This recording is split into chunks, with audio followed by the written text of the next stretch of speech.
feel like we've gotten so little of Jules that it's hard to get a sense of like where she actually is. We see her get wrapped up by this plastic surgeon. What is this, Dexter? What the is going on? Or does she just love money so much? I've only seen her count money once this whole time. So like, and I see her with this 1,000-inch bust down. No, I've only seen her count money. Like, where's the money? Welcome to Two Black Girls, One Rose, where together we'll uncover what we can learn about modern dating, love, and relationships from popular television. I'm Justine, and today we are joined by Jess Lee at Literary Intersections on Instagram. I cannot tell you how good of a follow this woman is. If you are into romance, if you are into fiction, if you are into intersectionality, if you are into educating yourself while enjoying a nice peaceful read, Jess is the best. Jess, thank you so much for joining us again. Oh my gosh, I'm so excited to be here, Justine. Like, I had a time in our conversation last time, and I always love talking about what's happening in popular TV and connecting it to the books that we're reading. So I'm excited to be here. Oh my God, amazing. So we're doing Euphoria, the wedding episode. What a time to be alive. This is, and Natasha and I have said the word ghetto quite a few times on this show regarding Taylor Frankie Paul. This right here was some ghetto shit. I love how she was like, I don't want to have a ghetto wedding. And ghetto then she wedding. had a ghetto wedding. She did. She sure did. Oh my gosh. Absurd. I'm so excited to dive in. Even though I'm happily married, I still love watching all the dating horror stories on social media. Those story times are my favorite. And honestly, if I was online dating now, the biggest green flag would be authenticity. That's what I like about Highly Dating app. It's built for daters who are over perfect profiles and want real connections. On Highly Dating app, the focus is on showing your real personality, and their compatibility tools help you connect based on values and interests. Download Highly Dating app from the App Store or Google Play, or visit highly.com. That's HILY.com. Date as you are with Highly Dating app. As a new mom, I really appreciate how my mom has stepped in for me postpartum. Whenever we're out for a meal, she always makes it a point to hold my baby while I can eat. And my mom is just so encouraging during the winter months when I could barely get out of the house with the baby. And she really celebrates my small wins and my daughter's small wins as big wins. And I just really appreciate that. Most Mother's Day gifts are about one moment. Storyworth is so much more. Storyworth gives your mom a year-long experience and gives your family a book filled with the stories only she can tell. You get each story as she tells it, and after a year, Storyworth compiles everything, her words, her photos, her life, into a beautiful hardcover book. This year, give mom a gift that helps her reflect on her life with fresh perspective and gives your whole family the gift of her stories. Mother's Day is Sunday, May 10th. Order right now and save up to $20 at storyworth.com/rose. Save up to $20 at storyworth.com/rose. STORYWORTH.com/rose. Yeah. So what is your relationship to Euphoria, the show? Have you watched all 2 seasons that they've had? Yeah, right. It's so wild because it feels like it's been on for 800 million years. And so this is only season 3. So I started watching season 1 because my sister was like, hey, I need you to watch this. And this was probably in like 2022, I guess, because season 1 came out in 2019, I think.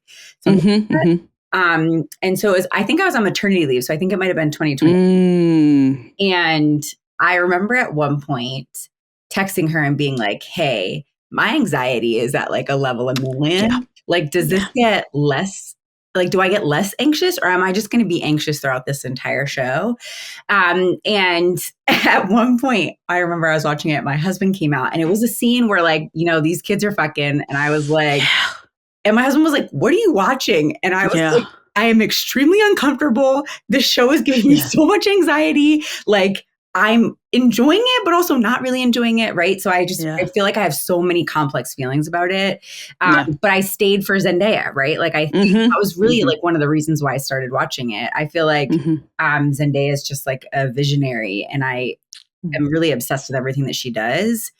I think I liked season 2 significantly more than season 1. I think the like growth and development, particularly of Maddy, and then I think the spiraling of Rue was really, really like beautiful to witness in a TV show. And even though I still had a lot of those like complex feelings, a lot of those frustrations, I was like kind of digging it. Yeah. Season 3, I mean, I'm here for Zendaya, and I'm here for Maddy. Yep. Like, let's get serious. I'm here and Maddy. for Zendaya and Maddy. Yeah. And I really went back and forth on if I was going to watch it or not. But I was like, you know what? I'm going to watch because, again, like I'm here to support my girl Rue, and I have to see how Rue's story ends. Like, same. Yeah. To see how her story ends. Yeah. So I think I have like a very love-hate relationship with the show. And my love is very specific to either like certain characters or certain scenes that really do it for me. Yeah, I agree. Maddy whooping Cassie's ass is one of the most satisfying scenes in all of TV, I think. Agree. 100% agree. Yeah, that slap, that air behind that slap when she slapped her on stage, that was so satisfying. Yes. Like, we all did it. Like we all slapped Cassie. Like that's how it felt. Yes. So I agree with you. I have a hate relationship with Sam Levinson specifically. Yes. We over here, we hate watch everything he does. Malcolm and Marie, we watch The Idol. You watched The Idol? Wow. We watched The Idol, yeah. I only got to episode 3 out of 5. I don't know if I could have done it. Yeah. I think I watched a piece of it and I was like, nah, this isn't, like there's something about Sam Levinson and something about his brain. It's like over sexualization of characters and his lack of understanding of sex work that like really kills me. Like, the aesthetic of Euphoria, I sometimes like more than the plot, if that makes sense. Yes. Like the color, the vibe, the grittiness, and then the plot. And I'm like, bro, what the fuck is going on? Yeah, I think Euphoria has so many elements that are missing in television that we don't see anymore because he gets such a big budget. Yes. However, one of my initial thoughts about this episode was that I would rather take music over clothes because we have gowns, beautiful gowns, and no music. Like, no music. Where was the music? SoundCloud. Free downloadable music is going on. Also, like the connection between Euphoria and Labyrinth, like in the first 2 seasons, I felt like you lived Euphoria with the music. Season 3, I'm like, folks, what's going on? This is bad. And you can do that with some shows. I think like White Lotus is a show that you can do that with because there's so many characters, there's so much going on. But with a show like Insecure, Rap Shit, Euphoria, shows where they're like really storytelling, the music really adds a lot. And that Maddy walking out to that scene and there was nothing in the back. What's going on? Like, what an opportunity. When you see back of the dress, you see front of the dress, you see face. I was like, why is it dead air? Why is it dead air? And even when Rue and Jules are walking down the aisle, what is going on? Like you can imagine the kind of like labyrinth backed music that would have come in previous seasons. What a mess. What a mess. I know. It's bad. It's bad. So I was like, because I go back and forth because I follow a couple of accounts that follow the fashions, and the fashions are, I mean, so top tier. Top tier vintage we're talking about here. Really are. But I would rather not. I would rather have them wearing like whatever. A burlap sack if there was music. So yeah. It's been, I think it's been like a little anachronistic to me in the way that the music has been kind of non-existent. And I think even the aesthetic has shifted a little bit as well. In like the visuals. Why are Cassie and Nat living in a house in the 70s and the 80s? What is this house? And like I am so confused, and I think it really pulls me out of the story because every time it shows like the yellow kitchen, I'm like, where does this house come from? Who built it? Why are you living in it? Right. Buy it? Like, I just get my brain spirals because it does not make sense. And I think the things that didn't make sense maybe in previous seasons, I was able to gloss over because of the music, because of the aesthetic, because of because of the character portrayals. And now every little thing doesn't make sense down to the plot. Yeah, and I think, too, there's such a time gap, right? Yes. So you have all those questions because these people are 24, 25 years old or whatever. So you're like, how did you go to this house? And did you get handed this house? Like, there's so many questions to answer. Yes. No. That they're not answering. They're not answering. And I at this point, it has to be purposeful, right? Like, Sam was like, this is where we are, deal with it. And I get that, but I also don't think that he's built enough trust with the viewers for us to be able to be like, yeah, like I would never say I trust Sam Levinson to take me where I need to go, right? No. Like, I really don't. No. And so I'm questioning every single thing and being like, was this purposeful? Or was this just a mistake and they didn't care to fix it? And it's very frustrating to me.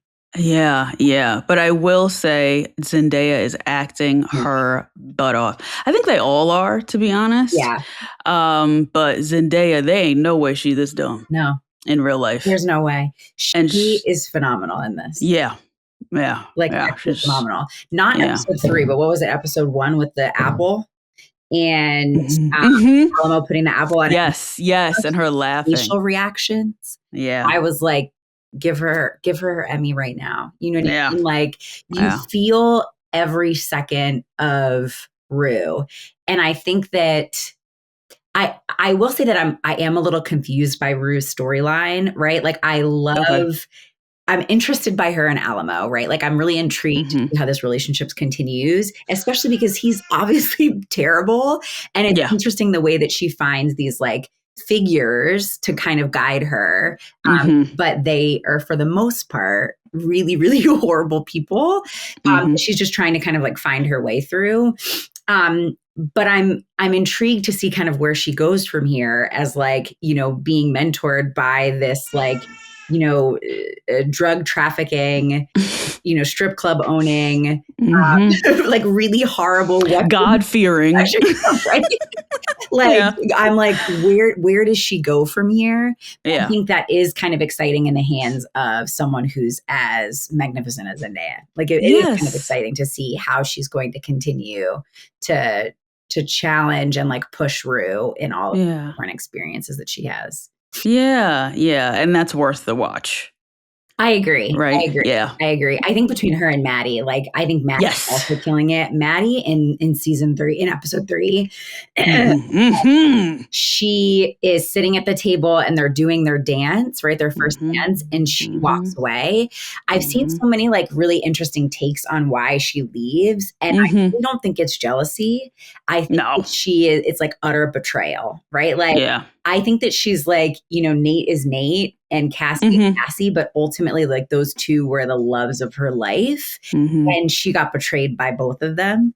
And so I think it's like a kind of a reckoning for her of like, what does this mean for me when the two people who were the closest people in the world betrayed me to find each other? Yeah. What are my next steps? Like, I think that deep betrayal you saw significantly on her face. Yeah.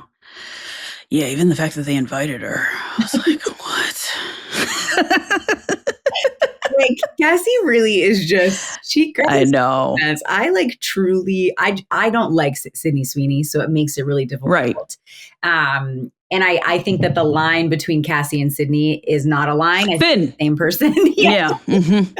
I think they're the same person. And so it's very difficult for me to even be excited when Cassie gets on the screen. Although I will say that episode 3, she was actually pretty hilarious. She was killing it, I thought. Yeah. She was killing it. But we'll get into even more of that during the episode. I think for our pre-show today, we are going to discuss romance novels with the romance novel expert. This is the person who got me into the game, guys. So if you want some good beach read recommendations, we're going to talk about Kennedy Ryan's new book, Score. We're going to talk all the things. Please join us on our pre-show on Patreon. You have to join us on Patreon for the pre-show, full ad-free episodes, the full video. Also for Two Black Girls Watch, we're watching The Traitors Season 1. And shout out to the Rose Garden. We love you guys. Also, if you love this podcast, please leave us a review on Apple Podcasts. And we love you guys. Okay. Did you watch the show? You watched it? Did I watch the show? She's a flight attendant, and he is like a famous rapper, and they have to survive on a deserted island. Oh. And even though I'm happily married, I still love watching all the dating horror stories on social media. Those story times are my favorite. And honestly, if I was online dating now, the biggest green flag would be authenticity. That's what I like about Highly Dating app. It's built for daters who are over perfect profiles and want real connections. On Highly Dating app, the focus is on showing your real personality, and their compatibility tools help you connect based on values and interests. The app fosters a culture of vulnerability and always its users to show their true self in every way. Highly Dating app also uses smart matching to learn who you actually vibe with, which makes the experience more intentional. It really feels like Highly Dating app is for people who are done pretending and ready to meet somebody as themselves. Download Highly Dating app from the App Store or Google Play, or visit highly.com. That's HILY.com. Date as you are with Highly Dating app. As a new mom, I really appreciate how my mom has stepped in for me postpartum. Whenever we're out for a meal, she always makes it a point to hold my baby while I can eat. And my mom is just so encouraging during the winter months when I could barely get out of the house with the baby. And she really celebrates my small wins and my daughter's small wins as big wins. And I just really appreciate that. Most Mother's Day gifts are about one moment. Storyworth is so much more. Storyworth gives your mom a year-long experience and gives your family a book filled with the stories only she can tell. Each week, Storyworth sends her a question about her life. She responds however she wants, writing back over email, voice recording, or new this year, a guided phone call. No apps, no logins, no tech hassle. Storyworth makes it easy for her so she can focus on the joy of remembering and reflecting. You can even pick the questions. Choose from pre-written questions, write your own, or let Storyworth create personalized questions based on her life. You get each story as she tells it, and after a year, Storyworth compiles everything, her words, her photos, her life, into a beautiful hardcover book. Families have used Storyworth to create over 1 million books. And new this year, Storyworth's Unlimited plan. Buy it once and you'll be able to give Storyworth memoirs to friends and family all year. Plus, it comes with their newest features and multiple full-color book copies. That means you can get all your Mother's Day gifts for your mom, your grandma, and any mother figures in your life. Plus, take care of Father's Day while you're at it. You can get a little narrated book too. That'd be so cute and fun. I'm always surprised when my mom talks about when she brought me to New Orleans when I was 3 months old, just how like on the fly it was. Her, me, and my dad all went on like a short trip to New Orleans. And I do have some mementos from it, but just a really wild time that they were doing in their 20s. And can't wait to give her a Storyworth book full of my memories and my daughter's memories and hers, just all 3 generations of us together. This year, give mom a gift that helps her reflect on her life with fresh perspective and gives your whole family the gift of her stories. Mother's Day is Sunday, May 10th. Order right now and save up to $20 at storyworth.com/rose. Save up to $20 at storyworth.com/rose. STORYWORTH.com/rose. I can't wait. Okay, let's get into Euphoria Season 3, Episode 3. Oh my gosh, I'm So we open up with Jules' story. And she is getting into the sugar baby game, which seems like a great game. Honestly, it seems like it seems like a great game. I will say, I don't know how I feel about it. About this story particularly? About this story in particular. Yeah. And about Jules. And I think I want Jules to stay in art school. Right? Same. I want to, and I'm like, can't she do both? She definitely can do both. She definitely can. But it was, I think, like a really interesting look at her experience. And also, like, I just everything that Sam Levinson does about sex work. Like, I really do. I'm just like, it's accurate. I don't know. What did you think about it? I thought it was a bit fantastical. Yeah. Especially from what I have heard and researched, the trans sex work experience. Yeah. This seems really flowery. Yeah. Right? Yeah. Like perfect. Yeah. There was no danger whatsoever. Like, I feel like Barbie Ferreira in season 1 had more danger online than Jules is having in person. And I find that to be unbelievable. Yep.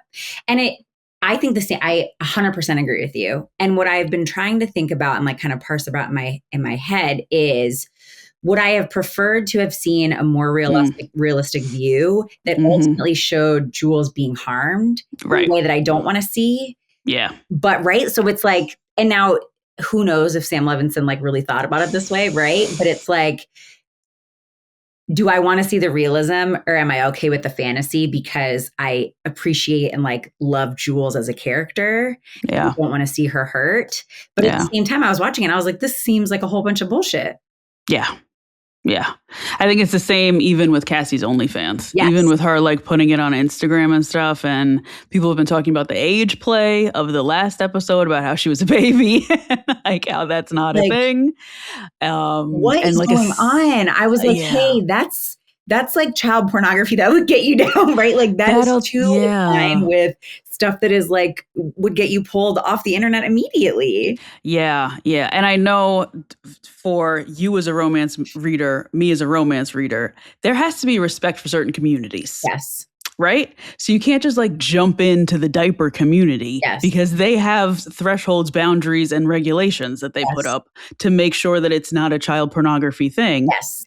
In a way that OnlyFans cannot do, so they say none of it, right? Exactly. And so you can't just jump in, put a binky in your mouth and a diaper on and be like, oh no, I'm in the community. Like, no, you're not. They have a whole system set up. Exactly. Because I think it's obvious then the way that like, maybe not obvious, but I think the way that Sam, in my opinion, the way that Sam is approaching it then is not for like respect for the different kinks that people have. And maybe that's not Sam. Maybe that's him saying like, this is Cassie and she doesn't have respect. She's just a quick buck. But I think ultimately, what is he trying to say? What is he trying to say through Cassie is one of those things that I'm still unsure of. Like, what is the point of her and her entire character? It can't just be, big boobs that are able to be shown consistently. Like, exhausting. I know. And I think that's kind of pathetic as a storyteller, as someone who's a producer, writer, and director, like all three in one type thing. Yes.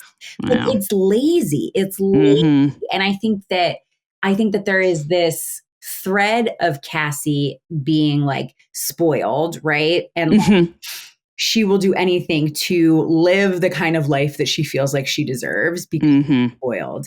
And I think that is very compelling. They don't give her that ability to really focus and lean in that, right? It's only, I have big tits and I want people to see them and I'm pretty, right? But there's never this like connection of, I do not want to be poor, right? And because of that, these are the lengths that I'm willing to go because this is what's happened in my life. And I think that's a storytelling problem, not really an acting problem, because I just don't think she's been given great opportunity to showcase her acting. But that being said, I do think some of her choices that she makes as an actor are just also very lazy and very shrill. There's nowhere for her to go. She's either like flat and giggly or she's like screaming. Yeah. And I'm like, why are you screaming?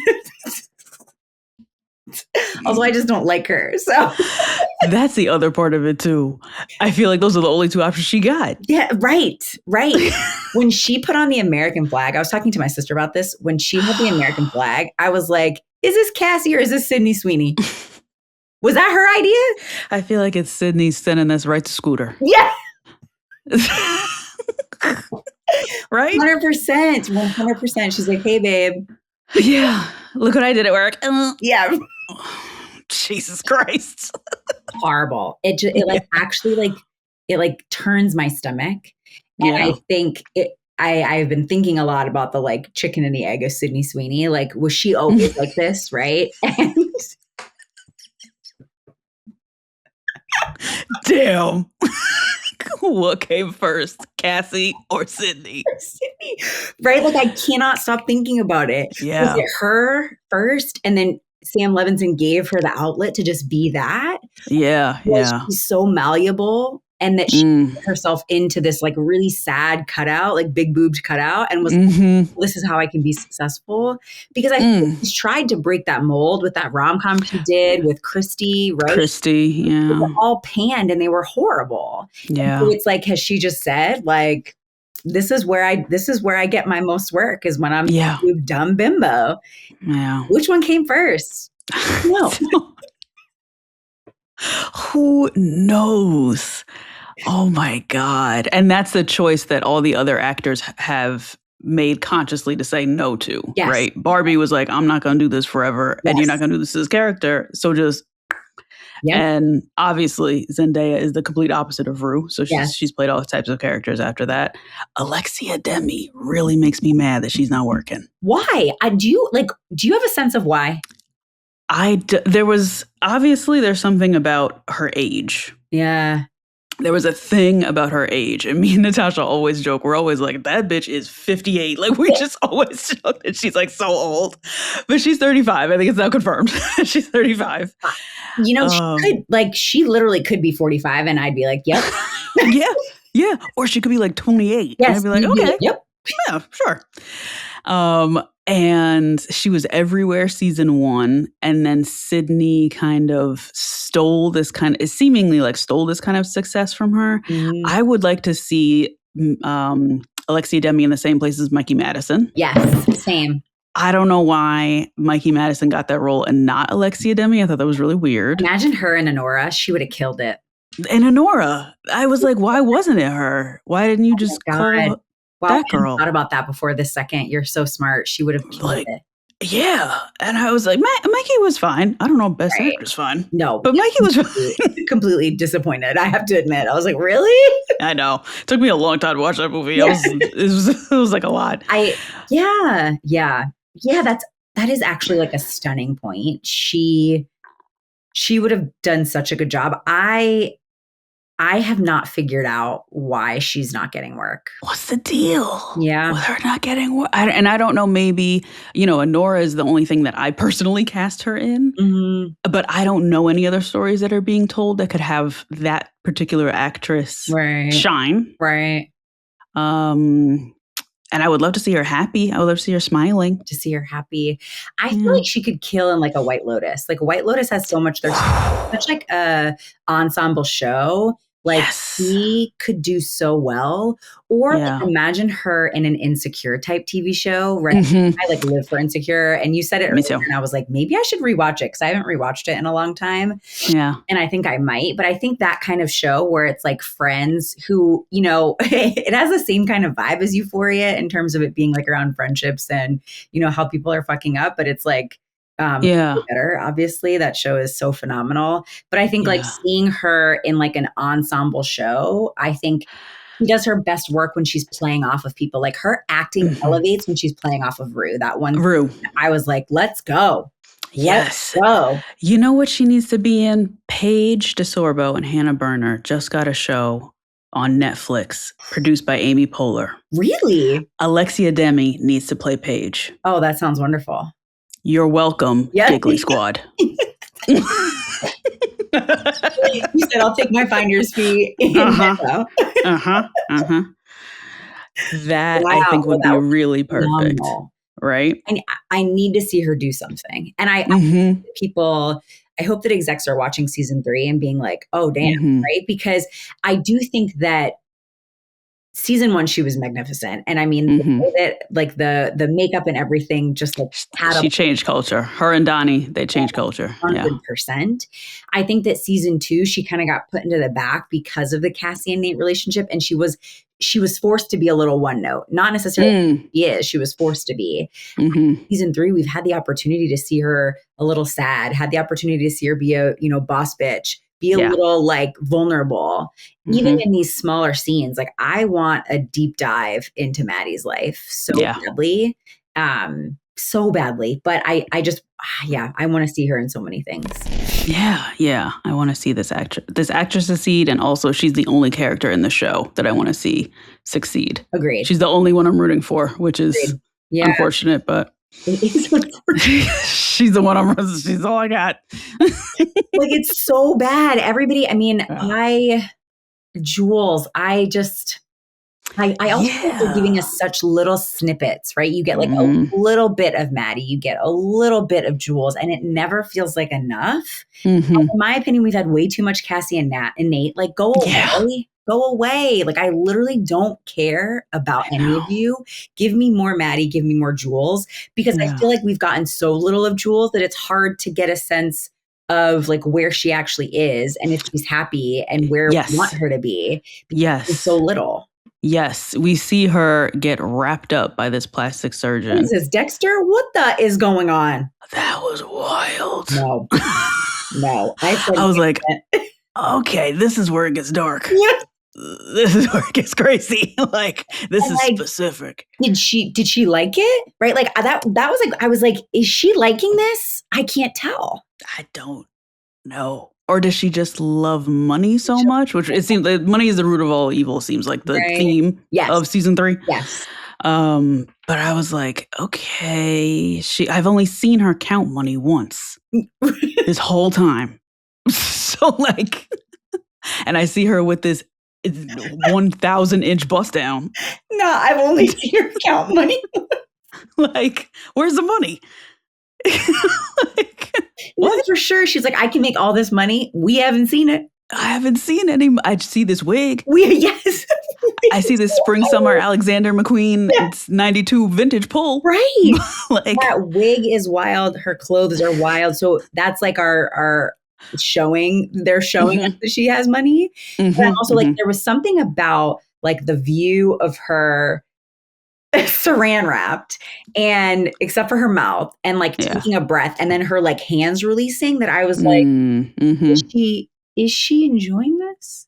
Might be. But I also feel like Sam could have us not go back to that at all. And we like it could be, this is just this little slit. And like, that's the stuff that I get frustrated about, because what are you trying to tell us about these characters, about the world, about life, besides money is the root of evil? And also, maybe people are finding religion, right? There's this like really interesting religion thread in season 3. But other than that, like, what is the point? I know. We've said that so far about Cassie and Nate's house. We've said that about the baby fetish. Lots of like fetish stuff that he's doing that I don't know. He's using them as devices, and I don't know for what. For what? I don't get it. One thing that I've been like so excited to talk to you about is, what did you think about the phone call with Zendaya and Fez, even though, obviously Angus McLeod is. Again, I just think it's kind of lazy. They're like, oh, he's in prison for 30 years. Lazy. Bye.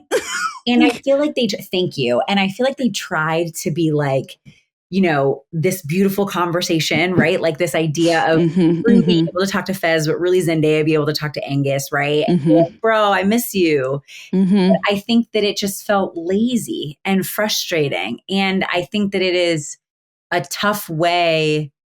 I don't think you get the closure of, this magnificent character that we really all loved is gone because the actor who played him is gone. And like, we're feeling this loss. And I don't feel like that scene gave the closure that I think anybody really deserved.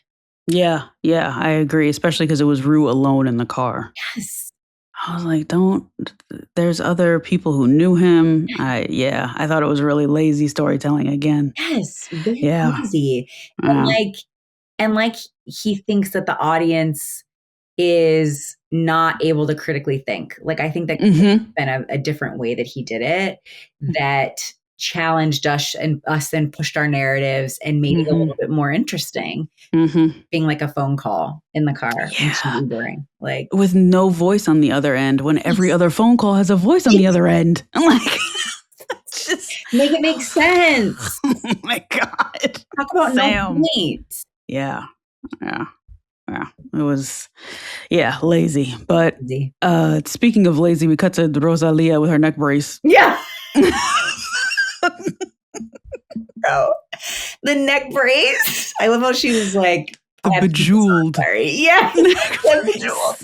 I mean, smart choices. She's like, hey, I'm about to get this bag. If I take this off, I'm going to lose out on money. And also she's like, why don't I make it look nice? If I wear it, why don't I make it look nice? Like, I thought that was great. I mean, I think that, what's it called? The silver slipper? Is that what it's called? The silver slipper. Yeah. Silver slipper. I talk about like an interesting view of sex work that I think is just like not only poorly done, but I think like diminishes the people who are in that space. And I think that Angel, and talk about actors who are like leveling up with Zendaya. That actress as Angel was phenomenal. Yeah. Start to finish, phenomenal. When she finds out that Tish overdosed, her reaction, and then the continued spiral, I was like, okay. Like, she's great. Yeah, me too. I was really excited for her. I was devastated when she turned that corner. Devastated. I don't know when we're going to see her again. And I thought even that actress elevating that acting so much created so much more metaphorical storytelling in last week's episode. Yes. I got so much more from last week's episode through Angel's story, who was there only twice. I agree. And we never knew before. Yep. You get so much more of like a look into their world and their experience from her acting. What do you think happens to her? Do you think, oh my God, or like organ organ farming? Yeah. Like, what? Yeah. I mean, sex trafficking, murdering. I hope she comes back because I think that she's phenomenal. And I hope that it's not just like she's thrown away like trash, because I think that then furthers these really stereotypical ideas of sex works. Not to say that that's not the reality. There's ways that you can do that without actually throwing these actors away like trash. You know, away, because Tish is already thrown away. Exactly. So we did that already. We already did that. Please don't do it again. Yeah. So her name is Angel. Homeboy's name is Bishop. That's his name. Thank you. The guard guy, right? I'm very interested in the actual rehab quote unquote center. I thought it was so fascinating that the front desk person was clearly addicted to Candy Crush. Yes. Addicted. Talk about addiction, like being, I mean, obviously the thread throughout this entire show, but addicted completely. When they were like, when Rue was like, do I have to fill anything out? And they were like, no paperwork. Nope. I was like, oh, Angel's gone. Yeah. He just and then the ambulance showed up. I was like, no, the ambulance with no lights. I was like, damn. And Rue is so little brain cells because of the drugs. Yes. So she's just like, oh, sorry. And she's like, okay, right? Oh, well, gotta go home. Right? She's like, well, sorry about that. Yeah. What? Yeah. I think that I both hope that we don't, like, I hope that we go back to the silver slipper for sure. Like Sam Levinson's, I think, portrayals of sex work and strippers is not going to shift and change. But I think there are these like really awesome diamonds that are coming from this, his inability to write these storylines well. And Angel is one of them for sure. Yeah. And at the silver slipper, Lori sends the pigs back. Which, I was like, okay, this is like cool the first time. Like, no more. Like, I'm done with the pigs. Also, not Alamo being so upset that she calls him a pig. Like, he can't let it go. Yeah. Also, why is Marshawn Lynch in this? Why What's he doing? Is he friends with somebody? He has to be friends with somebody. And he was like, hey, I want to be in the last season of Euphoria. I thought he was just going to be there for the first episode. And I was like, cute. And then I was like, oh no, he keeps coming back. Recurring. I feel like he's trying to roll the dice and see if he can get an Emmy. Yeah, right. I feel like he's just trolling. He's just the best and the worst. I am going for an EGOT. He's like, EGOT is mine. Yeah, why not? Oh my God. Yeah, that is crazy that he's in all of them. The pig, the amount of animal violence in these last few episodes. And that's something like it's upsetting, right? But I'm like, an actual animal was not killed. So like, no, this is fake, But first the chicken, then the pig, then Paladin. I was like, I know. Yeah, I know. No, Paladin too. Yeah. But he asked, speaking of Paladin, Alamo asked Rue what Lori loves. This is after Alamo called Rue dumb to her face. Yeah. Okay. Like, yeah. Yeah.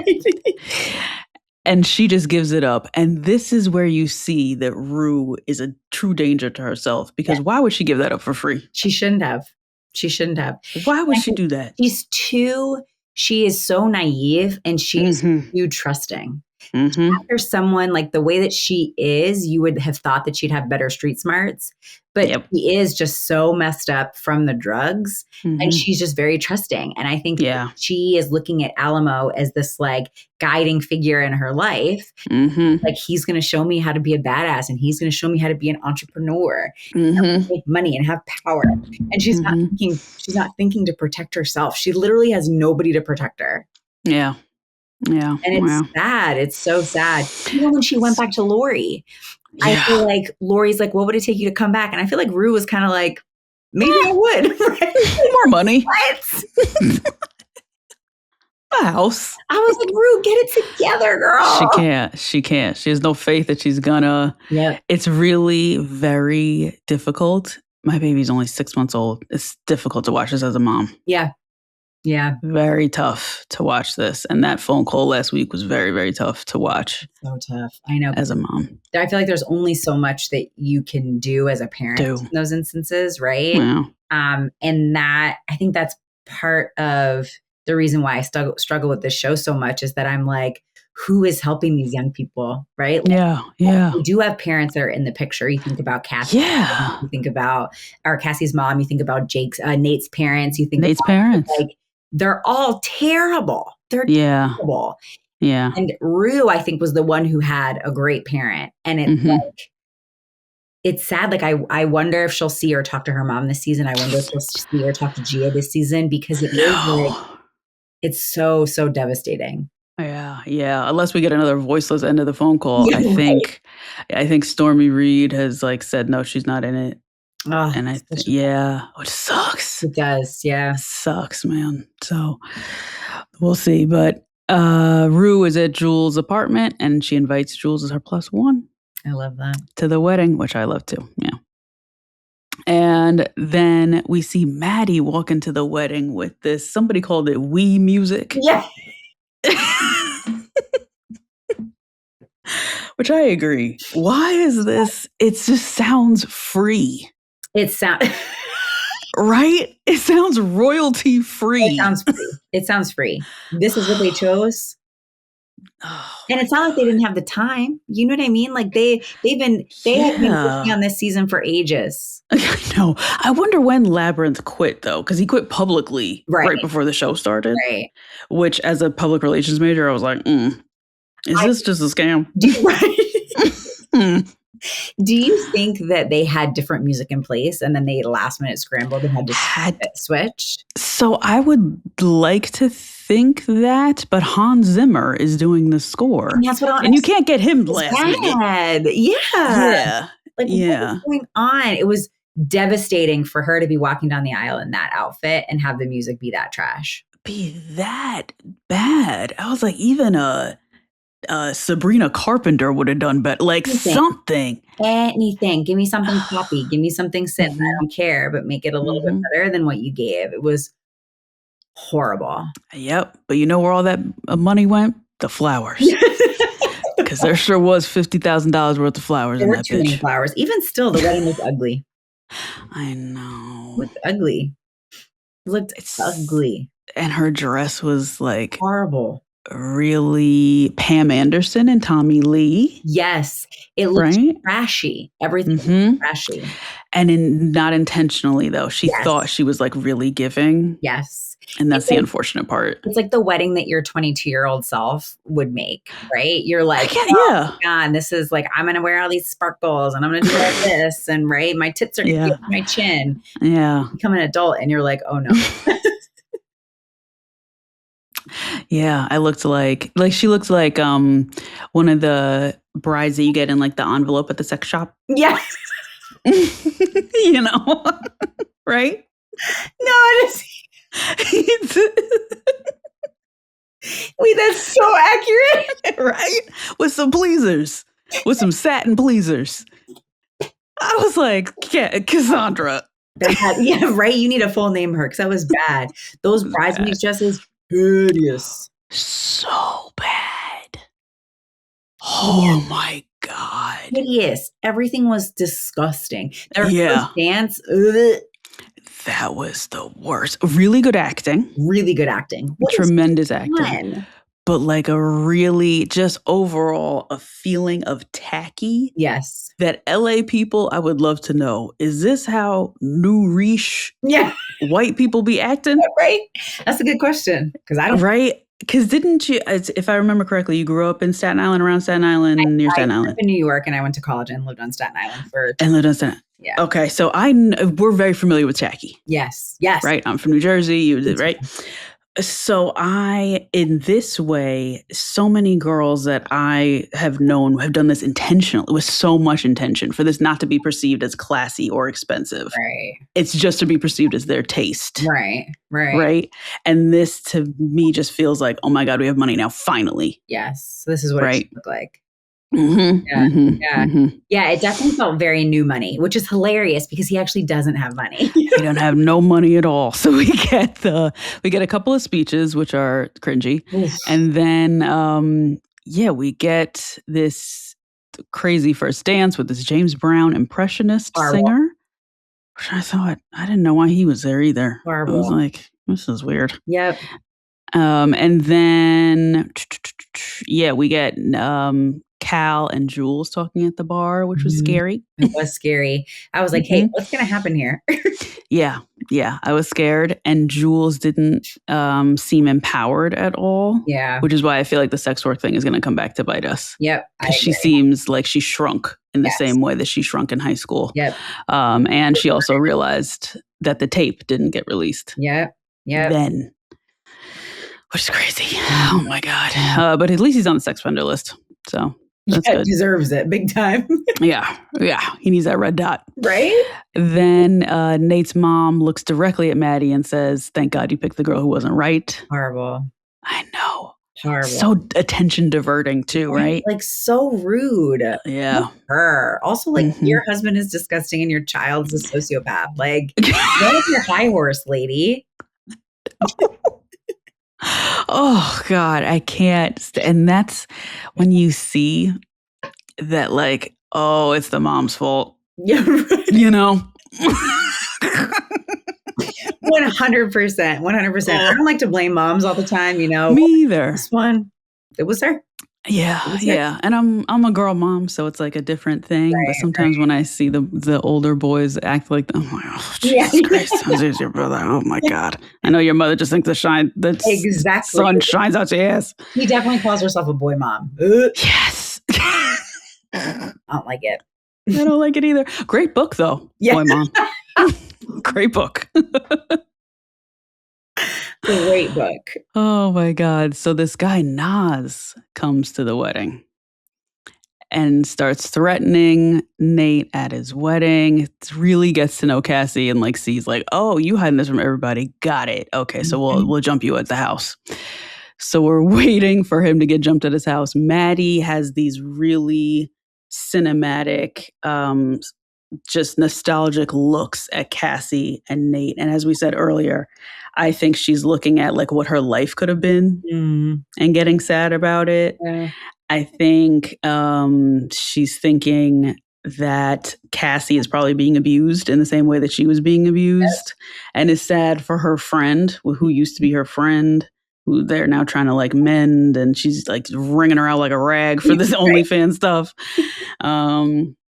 And I think she's starting to like feel the feelings. She's starting to feel bad. She's starting to feel sad about it. And she's starting to feel the betrayal, I think, as you said too. Yep, I would agree. And I think it was, I mean, really, she dodged a bullet if we're serious, right? Yeah. A big time bullet. But I think that it was nice to see Maddy grow up a little bit, because I do feel like Maddy from the previous seasons, if, Nate's mom had said shit to her, she would have stood up and been like, I'm gonna beat your ass, bitch. Yeah. Right? Yeah. It was nice for her to see her be like, this isn't about me, right? And I hope that she leaves there and is like, those people suck. And we made the choices that we made, and here's where I am, and where I am is good, right? Like, doesn't get into like a deep well of despair, because ultimately Cassie and Nate suck, and Nate does not. Yeah, and they're faking it. Yes, exactly. Right, and their love is horrible. It's so toxic. Yeah. And we get a scene. This really got on my nerves, actually. We get to a scene where the James Brown singer is singing the Yin Yang Twins. And the whole group knows the song. This song came out when these people were born. Exactly. It's so old. It's so old. Sam, you are old, my friend. And I enjoy this. I'm 36. I love not knowing what 6'7" means. Yes. I love it here. I don't use Riz. I don't know what that is. Okay? If y'all don't get that man up there singing Tate McRae. Yeah, right? Like, why? Why was he singing this song? And I feel like, again, anachronistic. I was like, what is going on here? And like, just to play for laughs. But they wouldn't have known that. No. I think it would have been better if he was singing, even if he still kept singing that song, and it was Cassie's mom, and the only person who knew the words was Cassie's mom. Yes, that would make no sense to me, because I'd be like, tracks, right? That tracks. But all these like youngins knowing it, I was like, I don't know about that. No. And there's other Rihanna. There's like so many other classics that they would know from like their 7th grade dance or whatever, that we still know as millennials watching. That really got on my, I was like, oh, man. I was like, are we done with this scene, please? No, Sam, stop trying to be young. Exactly. Yeah. So Bishop is waiting in the car as Rue pulls up, because Rue gets a call at the wedding. Got to go to Lori's house. We got to pick up. And she's like, she might as well gave the longitude and latitude of where she was at. Like, I was like, it's Rue. Oh my God. Down, Rue. Like, what are you doing? She can't do it. So Bishop's on the way to kill the parrot. So they get to Lori's house. They enter in with also her very silly bodyguards. Yes, silly. That she has. Silly. It feels like they could just kill them all. It'd be very easy. Yeah. I feel like in my head, and we haven't confirmed this, but in my head, Bishop is completely sober. Yeah, that would track me. I think that makes total sense. Wow. I hope we get more of him. I'm very intrigued. Me too. Very intrigued. Like, is he he feels like a criminal mastermind? Or he's like a DEA agent or something. That's what yes. Yeah. I would love that, actually. Yes, me too. Me too. Then he'd be like, oh, Rue's actually really dumb. Like, let's get that wrong. Again. Rue is dumb. Oh my God. So they're at Lori's house. He's already looking at the parakeet, whatever. And Lori says, the grass is always greener by the septic tank. Like, first of all, fuck you, Lori. Okay. You had me swallowing balloons and heroin or whatever it was, and pooping it out, and then eating out of the colander. Like, no. Yeah. No. Yeah. She, with her flat monotone voice, she is so creepy. She's so scary, right? No, I don't like her. No. That lady's scary. Inbred cousins and friends. Yes. I would take my chances with Alamo and the rest of the full color way more than I would with Lori and those sticks. Oh yeah. At least the Alamo explains himself. Yes. Lori's like pretends to be this weird little homemaker, suburban lady. She's so messed up in the head. Yeah. She's another one like fried up, but like really good at math, but like fried up. Fried. Literally all she can do is math, guaranteed. Yeah. Oh my God. So really quick back at the wedding, Nate and Cassie get into a public fight. Hate that for this guy. Have you ever seen this at a wedding? No. Before? I wish I had though. Either. I know, me too. I would be living. I know. I felt like there weren't enough people who were watching. Like if I'm on the dance floor and they're screaming at each other, I would have been like, yes. What's going on over there? Me too. Yeah, and she pops a champagne cork directly into his eye. I thought he was going to lay her out. I really did. I thought so too. I really did. And that's another thing that we're missing is like the rehabilitation of his physical violence. I don't know where that went. Where did it go? Exactly. Where did it go? I think I would have preferred it. Like, obviously don't want to see, violence against women, but I think I would have preferred it because it would have made sense. Because at one point, oh my gosh, I wrote it down because I was like, oh, wow, this is like so interesting.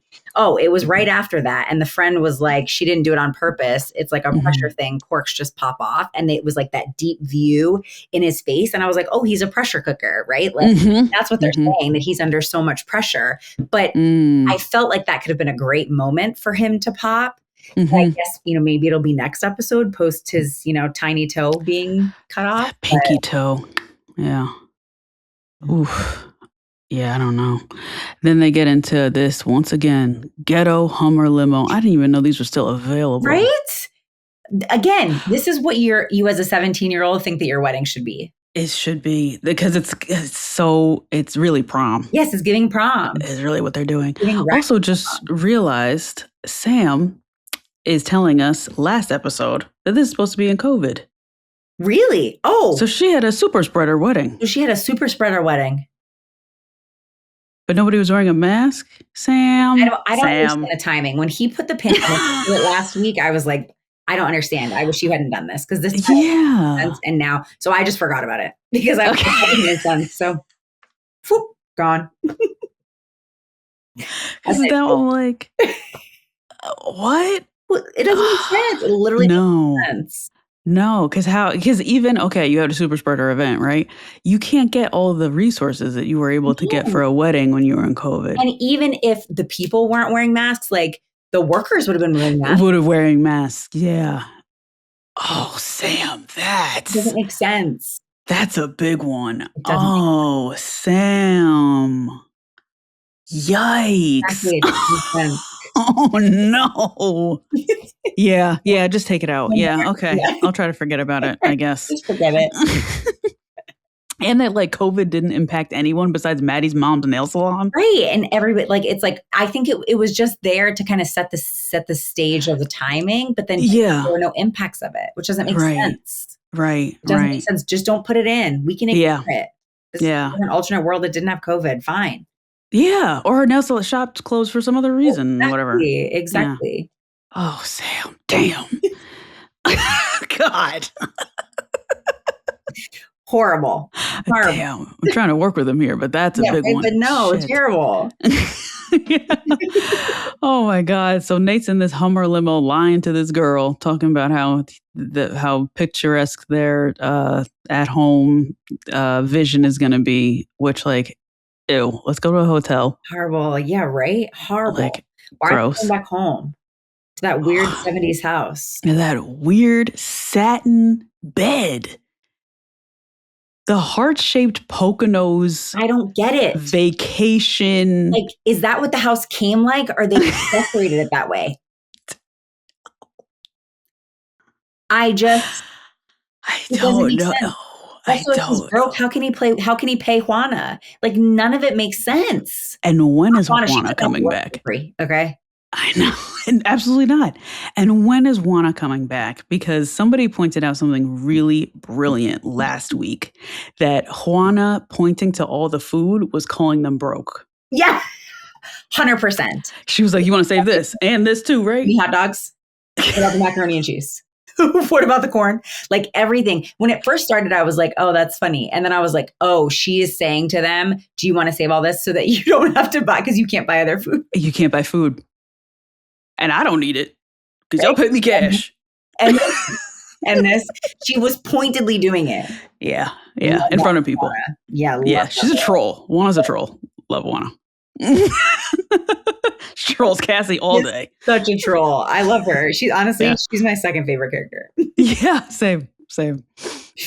So Nate and Cassie get home and Nate gets beat down the pulp out of him. I mean, clean out. Because he owes these people $600,000, which has been accruing weekly. So we're probably at $1 million. Horrible. And also all this because, wait, is it really all because of a flower? Like I was so confused. I didn't know about that flower either. I mean, I don't believe anything he says. Up or yeah, what? I don't know. And then I was like, you know what? Gone. But yeah, like he really got his shit rocked. Yeah. It didn't even look like he tried to fight back. No. No. And Cassie don't care. Cassie was like, what? It's my wedding day and I'm bleeding. When she touched her nose and then saw it and then started screaming and he's getting his shit rocked behind her on the stairs. I was like, okay, this is actually pretty funny. This is funny. And then she's just talking and getting fucking life support from Nas. She's like, why does this happen? This is my wedding day. And he's like, I don't know. Yeah. I don't know. He makes bad choices. He does make bad choices. She's always the victim. Even when her husband is getting the pulp beat out of him, she's just continuously the victim. She's like, this is my wedding night. Not like, hey, are you okay? Yeah, no. No. Or call the police, like something.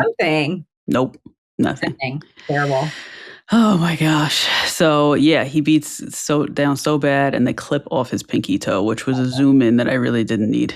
I actually closed my eyes. Yeah, I fast forwarded. I was like, I can't do this. I'm not doing this. And then I opened them back up and blood was splurting out. So I closed them. Yeah. I was like, yeah, it was bad. So now we have the bird, the parrot, being poisoned by Bishop. So obviously. Like they really were like, we want her to know. They were like Lady Olenna in fucking Game of Thrones. Tell her it was me. Like, guys. And so I thought that they were going to try and like, they were going to do it, but blame it on Rue. But no, it's obviously Bishop. You know what I mean? Like, obviously did it. So they just don't care. I mean, like this is becoming even more of like a turf war, and Rue's stuck in the middle now with the DEA.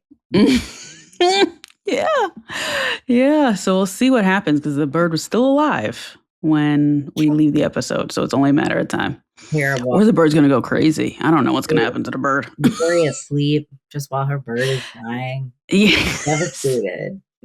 Yeah. Oh my God. And then we just end the episode. So next episode, Rue gets caught by the police. So this should be interesting. I know. Like, what's going to happen? I don't know. I don't know what's going to happen.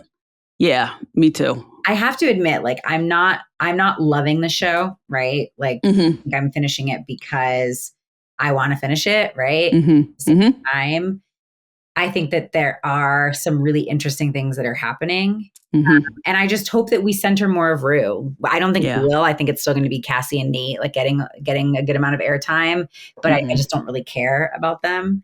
And I feel like for it to feel even remotely successful, I want like a clear, satisfactory wrap up. And like, you know, even if I don't feel great about it, it still feels like an end point on Rue and her story, and Maddy as well. And then everyone else, you know, I don't really fucking care.